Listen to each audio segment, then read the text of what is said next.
Hello everybody, it's the Historical Gamer once again, and today we are looking at War in the Pacific, Admirals Edition. I bet many of you thought we would never see this game again on the channel, or at least not the series that we're running, but we are returning to our 2-year-plus long series. First against XTRG, then against Lieutenant Rainbow Slash, and now against Lodrick. Again, I'm not sure I'm pronouncing that right, but we have a new opponent as of today. Now, the replay you're going to see is something that we already saw. So this is the April 11th turn. I believe the last turn I got back was April 12th, but this might have been the last replay we showed on the channel. And this is the point where Lodrick asked us to pick things up. The 11th turn is the turn where Port Blair falls, so spoiler alert, but that was on a previous video. And I did want to go ahead and pick things up here because there are a few different things in the actual turn itself, not the replay, but like once we get into the turn, that I think are worth looking at. And then we can just kind of talk generally how we got to this point. It is April of 1942. The Japanese are behind in the Dutch East Indies. They haven't taken Batavia yet, but they've caught up in most other places. They've taken Palembang. They've taken most of the Dutch East Indies. They've taken the key oil producing facilities. They've taken Surabaya, but they're behind in Burma, which they haven't taken yet. And they're ahead in the South Pacific, where they've taken New Caledonia and some of the key islands and the approaches to Australia. Now, I think one of the interesting things to see with this game and how things go is Lodrick was the opponent, I believe, for Strategy Gaming Dojo. I don't know if they're still playing or not, but he has played other YouTubers before on YouTube. He's not a YouTuber per se, to my knowledge, but he is a very experienced and good and aggressive War in the Pacific player, and so I don't know if you can say that about our previous opponents. Not the good part, but the aggressive part. XTRG was aggressive in places, but I don't know if he was super aggressive in, you know, the general scheme of things. He was definitely learning the game. It was sort of his first time playing, and so, you know, he was feeling his way through things. And I think that was probably true of Lieutenant Rainbow Slash. That's not really true of Lodrick here. He is, to my understanding anyway, I could be wrong here, a bit of a grog. He's been around. He's played this game a lot. He knows the ins and outs, and he is an incredibly aggressive commander. What does that mean for us with a incredibly aggressive Japanese player taking over? Well, it could be good. It could be bad. Japan isn't in the best spot. So, at least if Lodrick is to be believed, when he first got the turn, he was he looked through it and he's like, wow, you know, this is a bit of a mess for Japan. He even said, and again, he could be lying, but he did say that, like, Japan's supply situation is critical. I believe he said the economy is like borderline ready to collapse, or at least the whole supply network is borderline ready to collapse in the next few weeks if things aren't majorly sorted out. I don't know who that's to blame on. It could just be, you know, new players playing a game for the first time that have massive responsibilities on the economy. Maybe XTRG overexpanded the industry. We don't really know. But the indications that we got is that Japan's in a tough spot. The pilot training apparently was not in good order. That's why we resumed on April 12th instead of pushing forward to the next turn to April 11th. Instead of pushing forward to the next turn on April 12th. Because the very final turn we got back from Slash, he sent an air raid, I believe, over Rangoon, and we ended up shooting down like 70 aircraft and just savaging the Japanese Army Air Force there. So, you know, despite XTRG's responses to our ribbings, it sounds like Japan's pilot pool is not in the best place, and it makes sense because if you remember back when Japan bombed Pearl Harbor, they lost like 40-50 zeros right there. You know, that's a huge segment of the cadre of pilots they need to help train up new naval aviators. They lost, you know, over 150 bombers over Singapore. Bomber pilots are relatively easy to train, but they also lost another 70 over Clark Field. So, like, in the first few weeks of the war, they lost big chunks of their Army, Air Force, and of the naval aviation segments as well. So Lodric might be fighting an uphill battle, but on the counter to that is we are still relatively inexperienced players. I do not pretend to be a min-maxer. I do not pretend to be someone who knows this game perfectly. I'm not a grog on this. I enjoy the game. I understand how many mechanics work, but I do not understand the meta super well. I do have people assisting me. I do have people like Evoken, people like Newhauser, who are assisting me in this game, but I don't know that that's the same as, you know, being someone who's been playing this game for 10 plus years and knowing everything. So with that being said, this is a replay that we have already seen, but it's a good replay and a bad one. So I've already sort of spoiled it, but Port Blair is going to fall to the Japanese, which is going to be a pain in our ass in the Indian Ocean. And I think it does pose some opportunity, perhaps, to maybe push some of the action out west to the Indian Ocean. We have been moving our carriers out that way, and so that does mean that we have the resources there, but it also means our carriers are removed from the rest of the playing board. And I don't know how I feel about that with a new opponent coming on. With Slash coming on, it seemed like he was making a real effort for that theater, and it made sense, I think, to move our carriers there. But now with a new aggressive opponent who might try and slash at our supply lines or use the carriers more aggressively, we haven't seen them in a couple of weeks, I don't think. You know, I'm not really sure what to expect. We do have a battle that's being fought near Cyan. You can see we are bombing Japanese troops at Cyan. That was a pretty large raid there with B-17s and Blenheims, and they pounded the Japanese troops there, inflicting 140 casualties on it. We're also trying to pound Japanese troops moving west from Chiang Mai.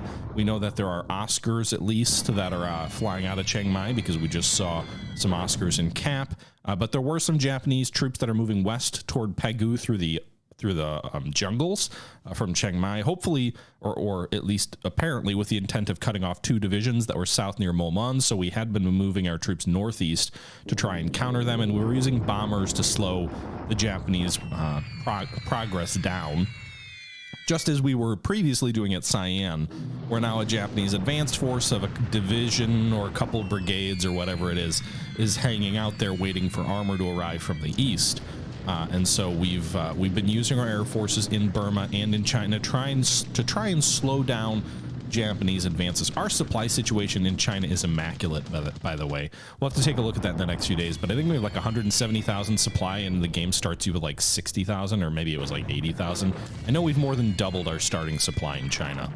And you can see we actually get the Royal Air Force, or the Royal Navy Air Force, the Royal Naval Air Service, whatever it's called, into action here south of Port Blair, attacking a couple of patrol boats with their biplanes, the Albacores. Looks like they sink the Yamahagi Maru, and then damage the Kinso Maru, which are both south of Blair. The Royal Navy Air Force. What is it? Is it the Royal Navy Air Service? I forget the name of it. Fleet Air Arm. Oh my god, I wasn't even close. Okay. Anyway. Yeah. Fleet Air Arm, I believe, is definitely it. Have I seen a Grand Tactician? Yeah, I played it a lot on the channel. On YouTube. The YouTube channel. I haven't played it on Twitch or on the YouTube channel for a couple weeks, though. Oh my god. Better than Air Farce. At least I didn't call a salmon, right? Hooked on Phonics with THG. If you need to learn how to not say things, come to this channel, because I make George Bush look smart. All right, so I think we'll be just about wrapping up the turn now, moving into the land combat. Again, this is all stuff that was in the previous turn, so I know I'm not talking a ton about it, but we've shown it in a previous video, so none of this should be super surprising. But you can see here there's a Japanese deliberate attack to the west of Chengting. I think they just push us back there. Northwest, back toward Yan'an. Remember, we had crossed the river east of Yan'an in an effort to cut the rail line, and also, frankly, just delay reserves coming up to the armored units here. So we did know those troops were going to get slaughtered. We knew they were all going to die anyway, but we did it just in an effort to save a far bigger prize, the troops near Cyan. And you can see here they did their job. They died. Now there's a bombardment near Quilin where the Japanese continue to kind of stack up a couple of divisions here. We've got a pretty strong force here that at least the troops they've brought against us so far have no real chance of pushing back. And so it's just going to be some bombardment action here until either he sends more reinforcements or he changes his approach and sends troops somewhere else. I mispronounced gasoline in that stream? Really? Splinter, yes, close combat will be back. Good question on when. Maybe we'll play some tonight. I don't know, we'll see. Japanese bombardment attack at Batavia. They're trying to whittle the force down using their artillery advantage there. We've got a pretty sizable defensive force there in reasonably strong defensive terrain. I'm a little sad that we have a new opponent now, guys, because while I wasn't necessarily worried that Slash was going to send battleships to bombard a strong coastal hex to nuke these troops, I'm pretty sure that Lodrick is going to know to do that. So these guys at Batavia are gonna get obliterated by Japanese capital ships. I'm pretty certain, but not yet. Anyway, he's gonna need a little while, and he did mention that to me. He's like, you know, I don't know if it's possible, but maybe we can have like a week or 2 weeks of turns where we're a little bit less aggressive to try and, you know, give me some time to reorganize this whole situation and whatnot. So we'll see if that's a genuine comment or if that's like some sort of, you know, counter, some sort of bad intelligence. Charcoal, wow. Thank you for the gift sub. Appreciate the support. Wow.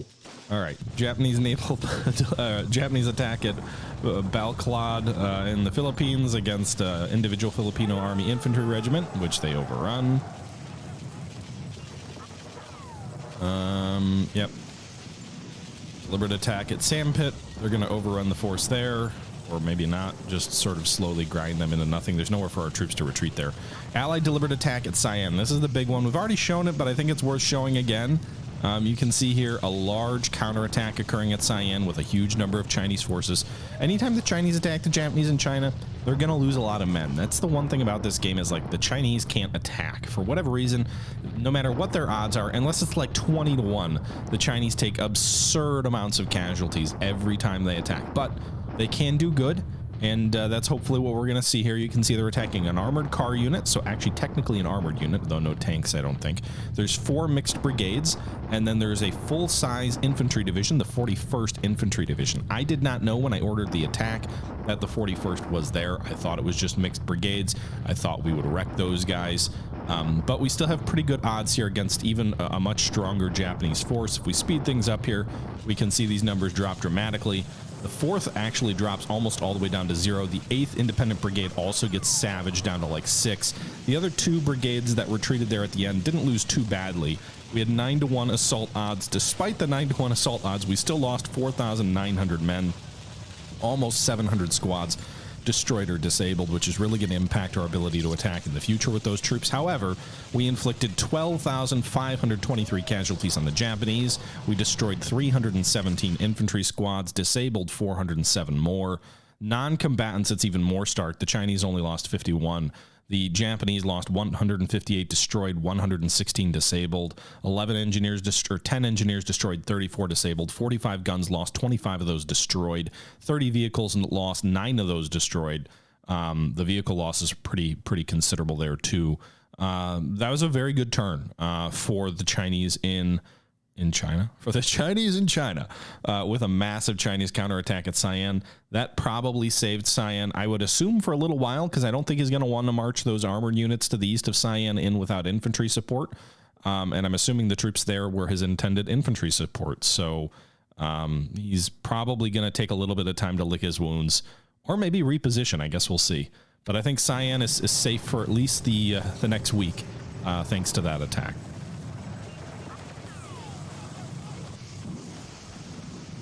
Good question, Charcoal. You know, the world wonders. I think you should go there and ask the important questions and report back. All right, so that's going to do it, I think, for the turn. Cairns expands fortifications. Los Angeles expands fortifications. We might get a battle of Los Angeles someday, and if we do, we're building our forts up to be prepared.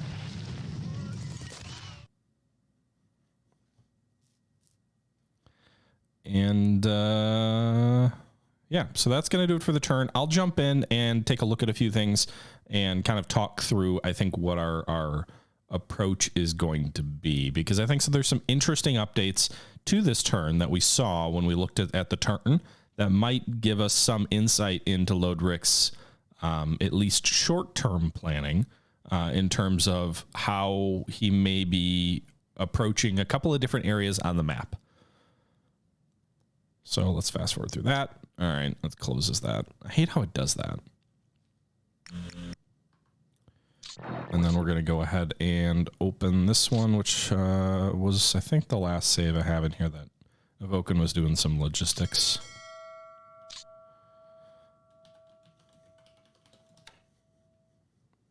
All right, so we are now in the turn that we just watched.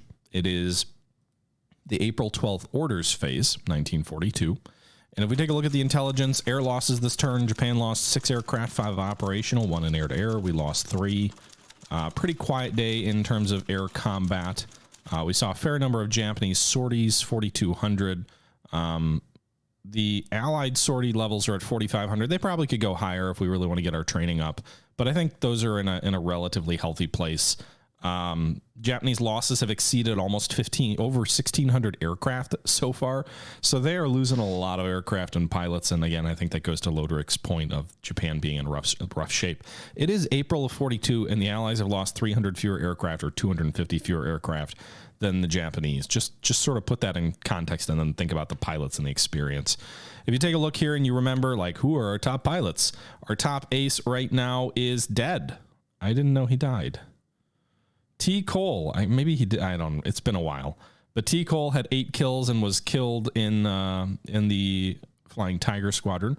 Our second leading ace is a 7-kill pilot, B.D. Wagner, who's currently in the training section back in the U.S. helping raw recruits. He was flying P-40s when he was in active service.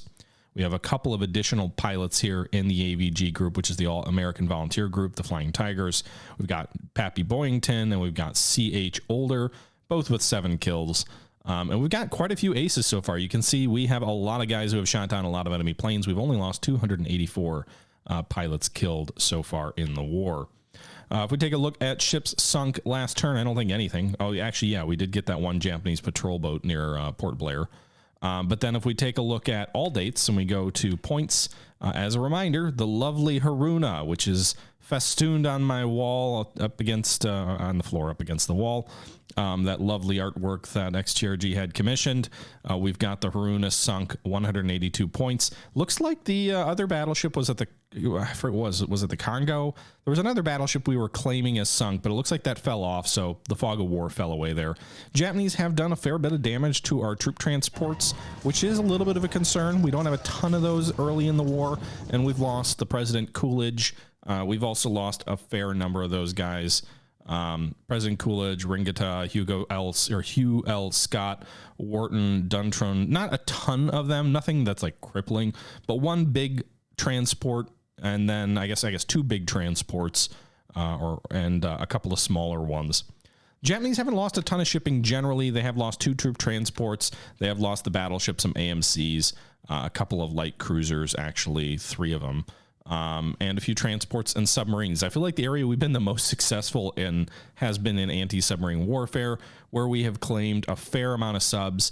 1 or 2 of them sunk by B-17 raids near Espirito Santos there, and then also some adroit anti-submarine warfare stuff. Ignore the SSXs; those are just mini submarines that like tried to get into Pearl Harbor on December 12th, I guess, but really December 7th. Now, if you remember, our carriers are in the west near Sri Lanka. You can see here all of our carriers, except for I believe the Hornet, are on the way to Colombo now. So originally we were going to send them to Port Blair to try and interdict the invasion. They did not arrive in time. So they are going to go to Colombo to try and get their fuel replenished. They did take some fuel from some cargo ships to get back up to a minimum combat load. But really, we're going to send them to Colombo to top off because there's no target in the area for them to hit at the moment. That does beg the question, however, with 2 large carrier task forces in the Indian Ocean and all the way withdrawn from the Pacific, what do we do? Do we give up our position and let them know that we're way out of position? Do we deploy them in the Bay of Bengal despite the fall of Port Blair and deal with whatever he puts there and maybe give some extra air support to Rangoon itself? We do have like 130 fighters at Rangoon here, modern fighters, including P-38 Lightnings, but the enemy has apparently increased their fighter force at Chiang Mai up to 168 aircraft. And so while it would be very bloody, it is likely that over time they would wear us down. They have another 30 fighters down near Bangkok, so almost 200 fighters in the area. So they would probably wear us down in this area. Heavy casualties on them. Not sure Lodrick wants to take that many pilot casualties at this phase in the war. But he probably also doesn't want to just leave Burma to us. So he's going to have to suppress those guys somehow. It wouldn't surprise me if there's a naval landing at Pegu, if he stacks up his heavy forces, does some bombardment, drops in behind us, and then bypasses Rangoon and takes Burma that way. Pushing army units up to, basically get in with the landing behind. I'm not sure, but it is certainly possible. We did update the house rules so that there are no house rules, with the exception of no paratroopers dropping in fragments in rear areas. So like you can't just use fragments. But Burma should be really interesting because we're outnumbered on the air front there. We have put a fair number of our bombing assets into China, but we're outnumbered there. We can use the carriers to turn the tide and give us a considerable air advantage. But it also means telling him and telegraphing where our aircraft carriers are, and then do we want to keep them there? Is it enough to lure his carriers into the Bay of Bengal? Will they try and destroy our carriers, or will he take those 2 to 3 weeks of time and sort of savage whatever supply lines we might have along the sort of America-Australia axis? Maybe he'll use that as a time to drop a bunch of small Japanese landing forces across these islands and really turn the Pacific into a Japanese lake in the South Pacific. Who knows? I don't, but those are things to consider. Another alternative, which could be interesting, is bringing the carriers south and maybe supporting our troops at Batavia, maybe making a raid into the Java Sea. That could be very risky with Japanese land-based bombers.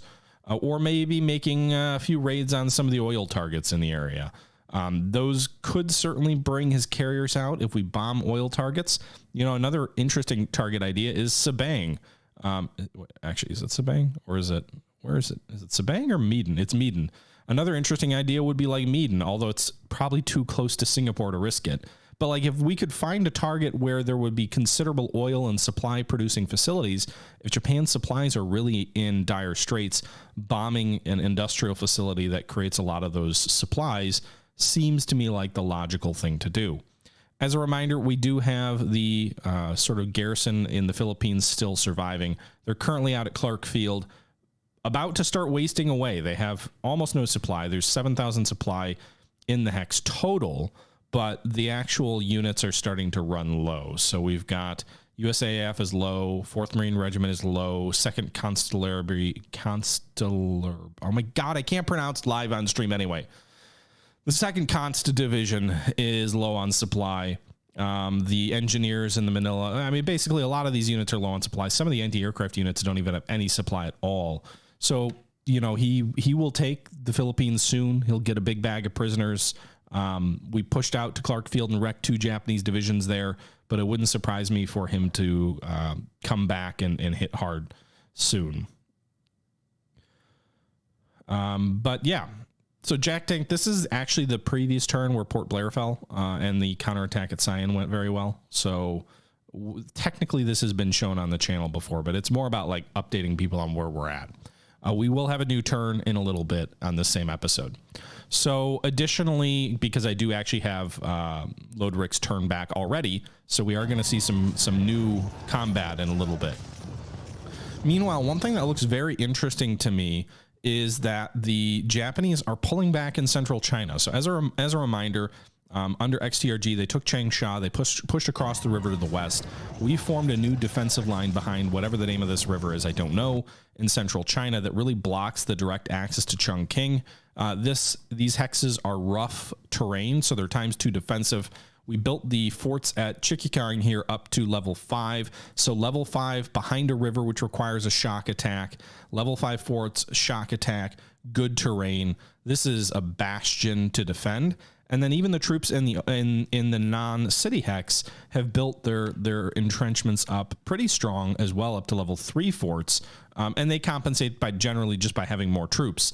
Well, instead of keeping what I assumed was about 4 divisions in central China as sort of a shadow force to sort of keep us with these large establishments of troops here, he has started, based on these little dots here, it does indicate he's withdrawing these troops in central China, perhaps for supply reasons, I'm not sure. Additionally, we can see he's withdrawing the troops that we just defeated at Cyan with this little dot here, southwest of or southeast of Cyan, and then the armored troops, which had been moving towards Cyan, have a little dot indicating they're withdrawing to the east as well. So I don't know if this means a full withdraw away from Cyan. I somewhat doubt it, because there's another unit here that is stationary on the railway to the further east. So he may just be pulling his armor units back to consolidate and then make a bigger, stronger go at Cyan. Maybe he's going to make a hook around Cyan now that he's obliterated the covering force near Yan'an here. These guys just got trashed in the last battle here.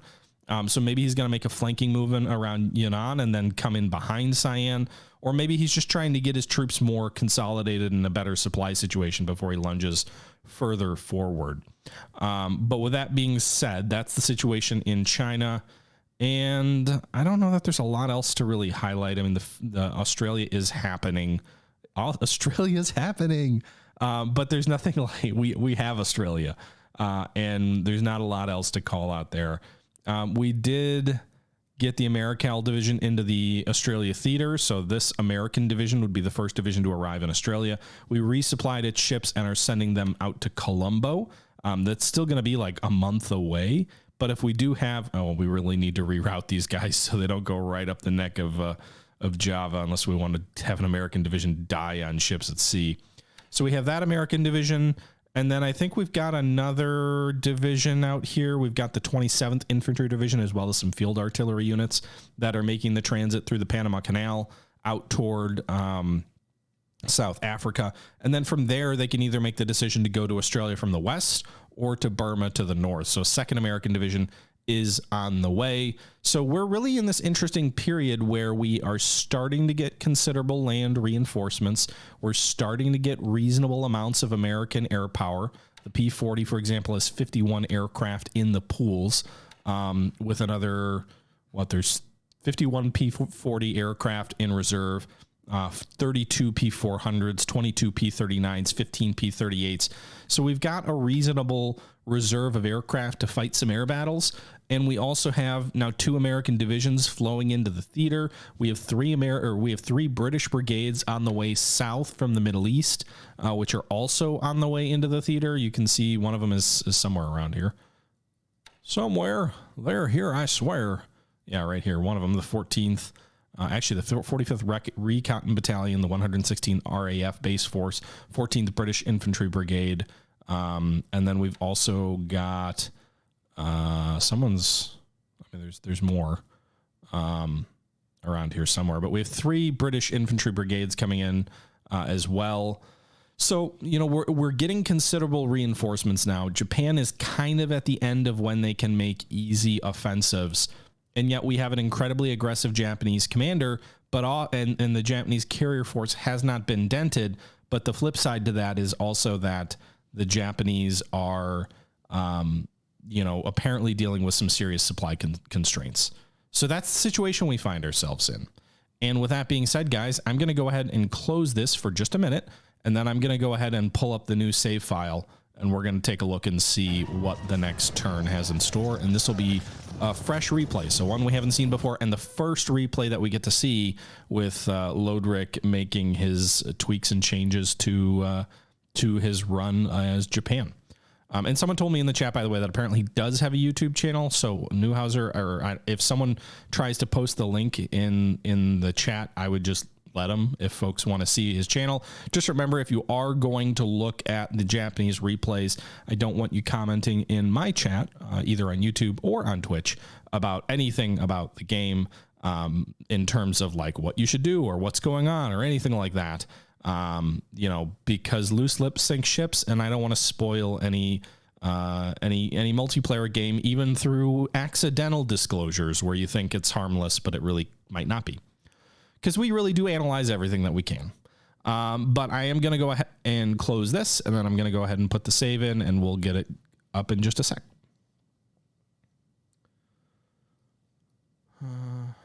Okay. Yeah, the Japanese carriers are not in San Francisco Harbor, Sean Mack, but what I would say is you got to be careful because sometimes people make joke comments like that about stuff that seems obvious, maybe not as obvious as that, and it gives stuff away. So I know we've had a couple instances where folks have, you know, their opinion is that it doesn't hurt anything, and that's not always true. All right, we'll take a look at the reinforcements like a G-min in the next turn as I pull that up.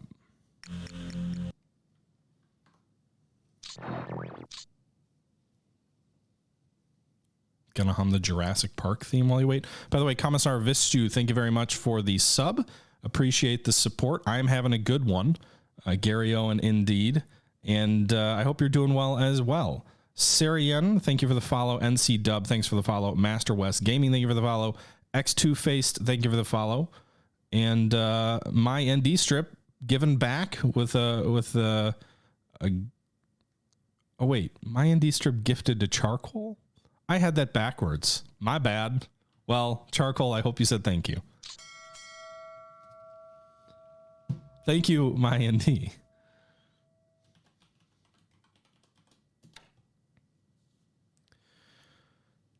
Okay, so we are getting going here. We are now on the April 12th, 1942 replay. Let's see what we have in store for us.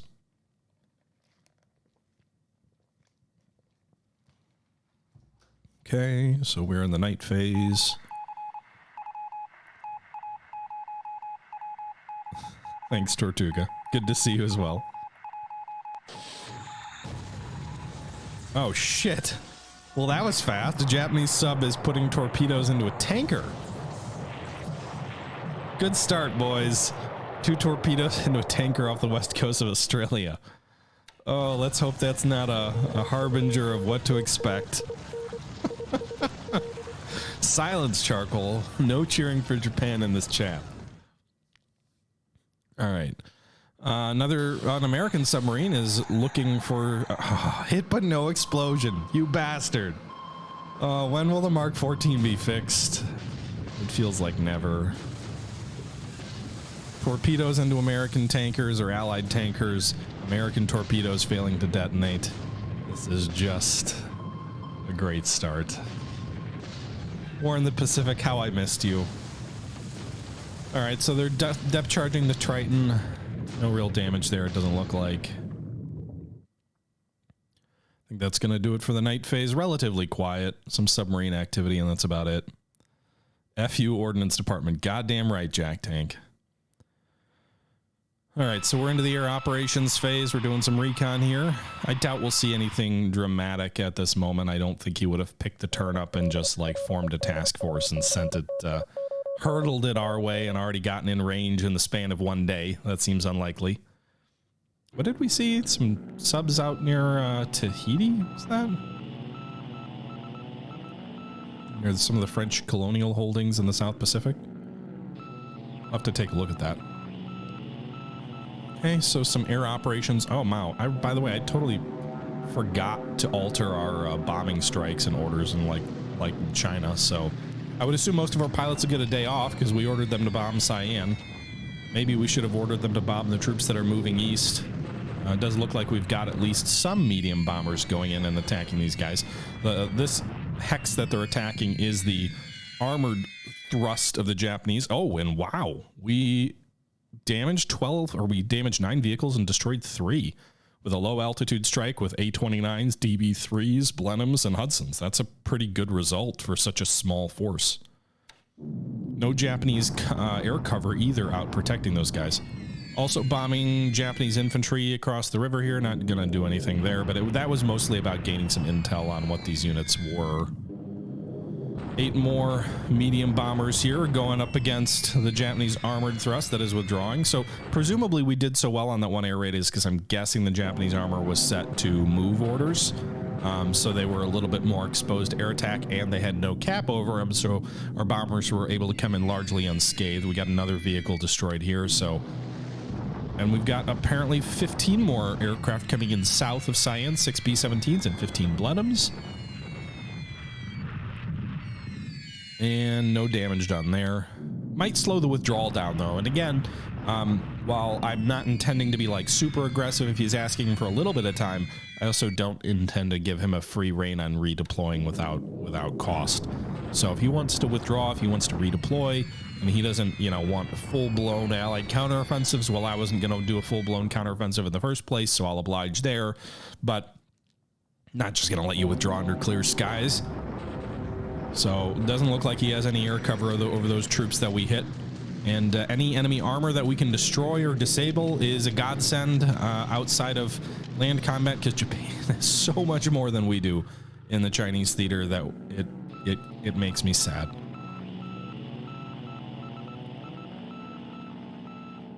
Okay.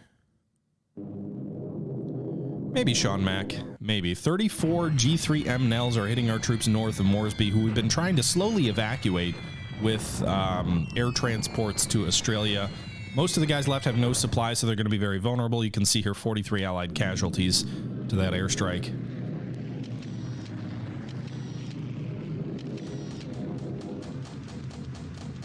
Well,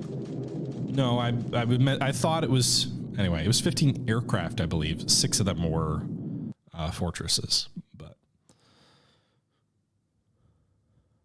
Or was it 15 Blenheims and 6 B-17s? I don't know. Whatever. Maybe I'm a little dyslexic. I don't know.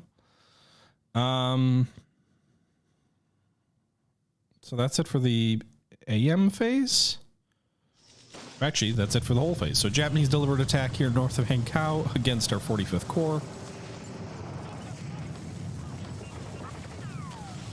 Listen, I said I made George Bush sound good with as many mispronunciations. Okay. All right, so we lost a bunch of men there. We were really just trying to get a delay, sort of a preventive attack in front of Yichang. Another delivered attack near Sandpit. I think it'll be quiet for a few turns, Sean Mack. I think Loderick really needs to reorganize his forces. Penryn expands fortifications to size 4. That's nice for a very small little island like that. That only has a small garrison. If the Japanese were trying to like come in and make a steal of a advance there, I think they'd run into trouble. I think we have a combat engineer regiment there with like 80 assault values, so they could definitely bring enough troops to take it, but with that much fortification, I think it would make more difficult. Meanwhile, we're doing some submarine refits in Australia. It is that time of year where there are a bunch of units that are upgrading with radar and other things like that. Some units getting their first upgrades since the start of the war. So some ships do get taken out of service. I think our carriers actually need a refit as well. That's an interesting balance to try and strike, is like, how do you make sure that you keep your carriers up to date while at the same time not, giving the enemy a huge advantage. So that was the combat. It was a slow turn. We just had the one tanker off the west coast of Australia that was sunk. I don't know why these guys are just sitting out there. Oh no, they're moving. So these guys are the ones who were attacked. We did have an ASW force that was supposed to screen for enemy subs, but I think the coordination was off. They weren't in the right hex. So that's like, when B-17s flew to Germany and their P-51s never showed up. Meanwhile, we've got the Gulf Pride with about 14,000 oil about to show up at Perth. I think we have some AOs here too, don't we? Or those are down here. Okay. I'd probably want to get the Trinity, although it's slow, up toward where our carriers are. I thought we had some other ships that were heading up that way, but I can't remember. It's been a while. We also were reinforcing the Coast Islands to sort of guard the supply line between Australia and Sri Lanka. So we've got a couple of pioneer regiments. I don't know if this is the best place for them. They're on an atoll. they're going to be very vulnerable to bombardment. They're actually pretty decent units. 38 AV with some quality squads there. So this may be a bad place to put them, but I also don't want to just leave these islands open to him putting recon out here and blocking everything north-south. So that's the thought process there. The carriers, I think they made it into Colombo this turn. No, they didn't. We've got one south, so the formidable, that's the British carrier. Oh, no, they disbanded, didn't they? No, they didn't. Oh, they're just south. God, the land hit them. I don't want them disbanding, but they are just hanging out just south here so they can, you know, make their way to Colombo to get refueled. They're going to suck this place dry, by the way. I guess we have 170,000 fuel, so there's enough there, but it's gonna use a lot of fuel. No air raids on Rangoon this turn. Does look like his troops are still moving east, according to the little tiny dot here. Looks like he has 202 fighters at Chiang Mai, so he's brought even more. He's also brought 22 fighters in there. Is the airfield really large enough at Chiang Mai to support that many aircraft? If my B-17s weren't in China, I'd fly them out of Mandalay and try and pound those guys on the tarmac. I feel like there would be a lot of juicy targets there just sitting on the tarmac at Chiang Mai. That is definitely overstacked, I would think. Although I guess technically our aircraft at Rangoon aren't overstacked. Although the airfield there is much larger, isn't it? 5 versus 4. So something to consider. But yeah, it looks like the immediate crisis in Burma is at least put on hold. Port Blair falling does suck. In China, his troops at Guilin are moving northeast, at least some of them. There's a tiny little dot here, so these troops who had been besieging at Guilin are moving northeast. I can't see what these troops are doing. Looks like the division that had been in front of Chikikang is stationary now, but the division to the northeast is withdrawing still. The armored forces to the east of Sian are still pulling further east. Good. Actually, the troops southeast of Yan'an who crushed our force here are also moving east. He must be trying to pull all these units back into cities so he can use supply to like wash over them fresh reinforcements or something. Because that's a lot of he's moving the entire Chinese front back, withdrawing most of the Chinese front. I assume the only logic to that is getting you back into a supply situation where you can replace your losses and then just go for like a death stack offensive. Right? Can we do another Singapore with the CAGs and hit those planes on the ground? I don't think the carrier groups can. I mean, the carrier groups would have to get in so close. Like, they'd have to get right off the coast. They'd still be a range 7, I think, at any of the closest coastal hexes. And they would be in range of torpedo bombers out of Bangkok, which there's 45 bombers in Bangkok, 20 at Chiang Mai. That's 60 of them. If those are like G3Ms and Nels, that would be a little bit risky. I don't even think the fighters can make it that far. The American Wildcats, they've got a range of 6. They can't even swing that far. I mean, we could base them off of land bases. I'd have to double check my aviation support. We've got a little bit to spare at Rangoon. We've got a lot to spare at Mandalay. So we could pull like what Japan did in the South China, or not South China, in the South Pacific and throw our carrier aviation on land. That's risky, but we could. Excuse me. This is mid-game, Bahan, to me. So this is a game we've been playing for about 2 years now. Very slowly, but we've been playing for about 2 years with a new opponent now. It's April of 1942. We started on December 7th. I'm just taking a look around to see if we see anything interesting. I don't yet. Again, it was a pretty quiet turn. Our troops north of Moresby are, melting away. The 45th Brigade is down to 96 load cost. A single infantry section and some support units are all that's left. And then the 15th RAAF base force just has support. And support is cheap and we get plentiful replacements. The 45th Brigade, which we pulled as much of it out as we could, is located at Karens here. So we did withdraw about just shy of 700 of these guys. About 40 infantry sections are there right now. And then we did also pull elements of the 45th out. Wait, that's 45th, 44th out. So we did pull about 150 troops out of that area, that pocket north of Moresby. The luckiest 7 infantry sections in the 44th Infantry Brigade got out, and then 18 support.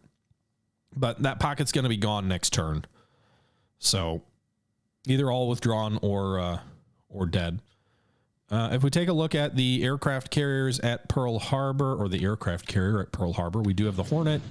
She's not due for an upgrade till July. She's the only carrier not in the Indian Ocean right now. We could send her to the Indian Ocean. It would take a while to get there. I think we need to figure out what we're doing with the carriers first before we do that. This turn, only 3 Japanese aircraft lost to 1 Allied. The Japanese considerably reduced their sortie rate. I don't know if that was like they reduced it from what, 4,500 or 4,200 to 3,200, so like 1,000 reduced. I don't know if that's a supply saving measure, but that's interesting either way. The Allied sortie rate we increased all the way up to almost 5,000. So go us. If we take a look at the reinforcement rate here, actually ship sunk last turn. The oh god, that was a good one. We lost a tanker, the Erling-Brove, 28 victory points. She had a speed of 16 knots and a stowage of 12,000 fuel and oil. That's a tough one to lose. Playing against Lodrick, Pog City. That's a tough one to lose to the Japanese submarines there. Let's go ahead and take a look at reinforcement rates. So group reinforcement schedule, moving around some Kitty Hawks and Lysanders. None of this stuff's like genuinely new. B-17s too, some more Kitty Hawks in 3 days, 10 days. In 10 days, if Tigelap is still Dutch, or part of the Dutch East Indies, the Netherlands government out there, we'll get a couple of B339Ds. How many of those? Oh, no actual aircraft are ready, so they'd be no serviceable aircraft. Some Swordfish are arriving. Oh, we get the Illustrious in 50 days. So not a lot of like interesting stuff on the aircraft side in the next 2 weeks. But on the ship availability side, if we take a look here, we get, first let's look at capital ships or cruisers or above. We get the Devonshire in 2 turns, a British heavy cruiser at Cape Town. That'll be nice. We can throw that maybe into the carrier escorts. We'll get the Atlanta at Balboa, which is also in the is near the Panama Canal, so we could send them to also join the carriers to give them some big oomph in the anti-aircraft department. The Atlanta's with its massive battery of 5-inch multi-purpose anti-aircraft weaponry. Those will get a lot better when we get the proximity fuses. In 15 days, we get the Illustrious at Cape Town, so another British carrier here with 12 Swordfish and 12 Martlets, which are basically just Wildcats. And the San Diego arrives in 21 days. The Long Island is the first CVE that arrives in 38 days. The Wasp is still 2 months away. The North Carolina, 2 months away. And then the next carrier after that, outside of the escort carriers, doesn't arrive until, good God, 1943? Is that really true? We get a couple of CVEs, and those aren't going to be useful in fleet actions. Blech. That gap between the last pre-war carriers and the Essex class. Blech. All ships, if we take a look at that, we get some destroyers, I'm assuming, some submarines, the Halibut and the Growler. We get a minesweeper, a couple of sweepers, some cargo ships, some troop transports, all in the next few weeks. Do they get diverted if the base is lost, Sean Mack? I believe they get diverted. I don't know. So, like, if the whole of the Dutch East Indies is lost, I believe they deploy at... Where is it? I think they moved to Mombasa. I think. Don't quote me on that. Oh, we had some Air Cobras arrive at Cape Town. We should send those into into Burma, because some of the squadrons that we have at Rangoon are going to have to be withdrawn soon. So these guys have to be withdrawn in May, so it's less than a month away. I think all of our fighter squadrons. So we've got a huge chunk of aircraft. We don't have a huge chunk of aircraft that are around for a long time. So these fighters all have to be withdrawn by early May. The P-40s are in July, or P-38s are in July. This Kitty Hawk section is good until June. We have a couple of Hurricanes that aren't withdrawn. Some are in June, but yeah, like our 140 plus fighters, all of these squadrons in Rangoon are going to have to be pulled out. So we need to put new squadrons in. We do have squadrons on the way, but one of them apparently is at Cape Town, so we might as well send them over as well. And yeah, so that's the situation that we find ourselves in. I don't know if you guys have any particular questions, anything you want me to look at here before we wrap up this War in the Pacific turn. Oilers. Yes, Oilers are very important. Prince of Wales and Repulse. We haven't looked at we haven't played in a while. They're both under repair at Cape Town. If we take a look at ships under repair, the Repulse will be back in 25 days. Pretty remarkable for her, although she won't need an upgrade then either. So in 25 days, we will have the battlecruiser Repulse back, which I think will be a very nice, fast escort for our carriers. And then we also have the Prince of Wales, which is still going to be out of commission for like 250 days. So she isn't coming back anytime soon. But the Repulse will be a nice, fast battleship, either for bombardments or for carrier escort. Ground reinforcements. I guess we didn't look at that. We've got like 3 British brigades on the map and 2 American divisions also transiting at the moment via ETO reinforcements are here. Interesting. But we have 2 American divisions are currently on transports, and then we've got 3 British brigades also currently on transports.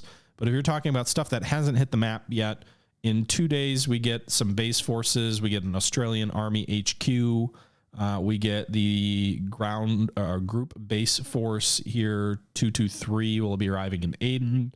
In 8 days, we get a new Chinese corps here, the 88th, as well as the 32nd Infantry Division. I believe these guys were the National Guard troops out of, I think, largely Wisconsin, and they fought like the longest campaign in the South Pacific of any unit in New Guinea.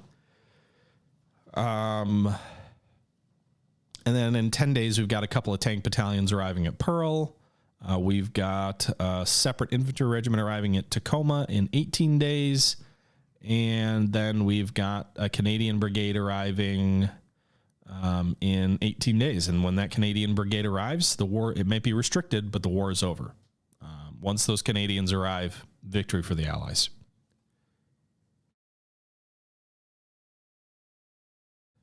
Cora, it depends on the individual squadron. Like some of the squadrons that have to withdraw, I'm not looking to max out the pilots. I'm trying to have really good crews so that we can give the Japanese bloody noses. The rear element units do tend to have more pilots, and we are training them. But we're also trying to make sure that we get training done quickly too. And if you have too many pilots, that can sometimes dilute, at least in my experience, the speed of the training. Horns Fan 01 and Evil W Boss, thanks for the follow. Batavia's supply level is currently good, 50,000 supply. So supply is not going to be the issue there. Japanese will be able to force the issue there sooner rather than later.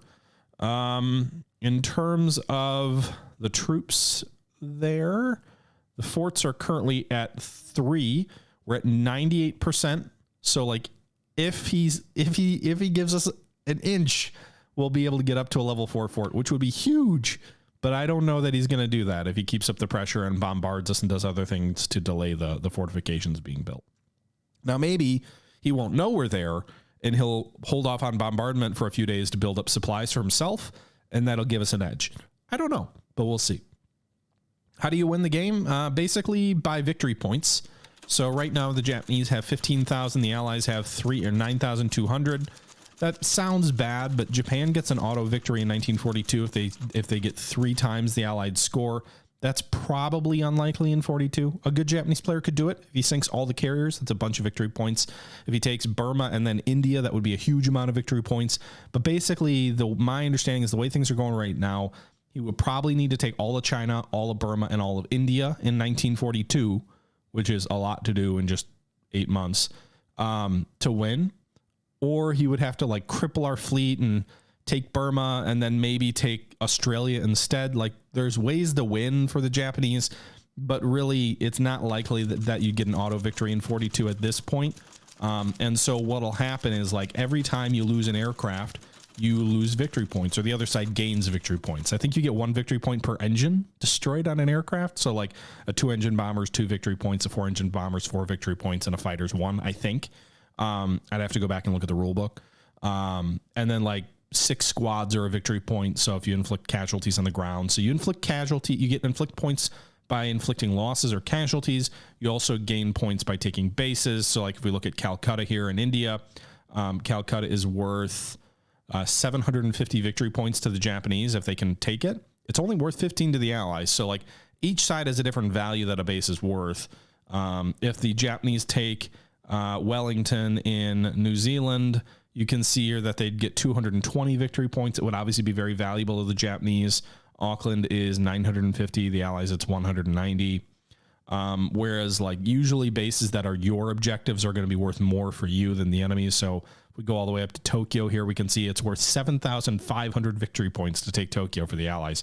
To the Japanese, it's technically only worth 30. And that's just the way that like they figure out balancing and driving strategic objectives and things like that. B-29s might be worth more. Yeah, good call, Sean Mack.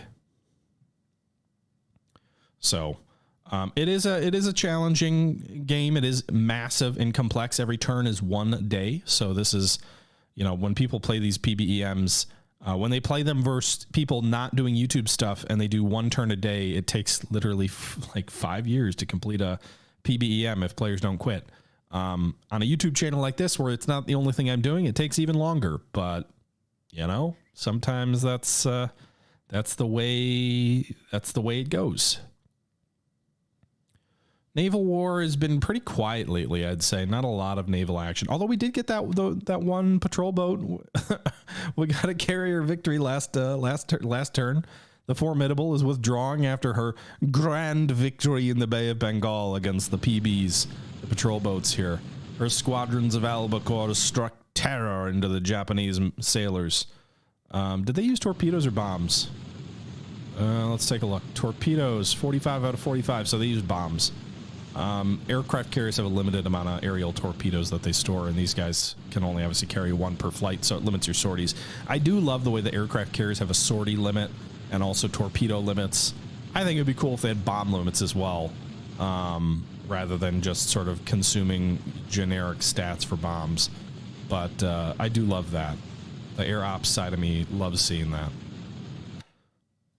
But that's going to do it for today's episode of War in the Pacific. After a long hiatus, this series is back, the longest running series on the channel, the longest running series in the channel's history. And I'm really excited to see where this thing goes. I'm hopeful that we're able to keep up a pretty aggressive pace on this thing, because Lodrick has been turning things around really quickly already. So I'm curious to see where this goes. You know, we've had a couple of different types of opponents in the past. This is a new one as well. It'll be a challenge, I think, for us to stay ahead here in the waning days of Japan's high water mark. But then it should be interesting to see as things begin to turn. They've already begun to turn, I think. But as things become, you know, more and more uphill for the Japanese, where do things go? But I think we're really entering the most interesting part of the game in War in the Pacific. The spring of 42, Allied reinforcements coming online, and Japanese forces still at their peak. So, you know, it's anyone's guess where this will go. But I hope you guys enjoyed the video. Leave your thoughts down below.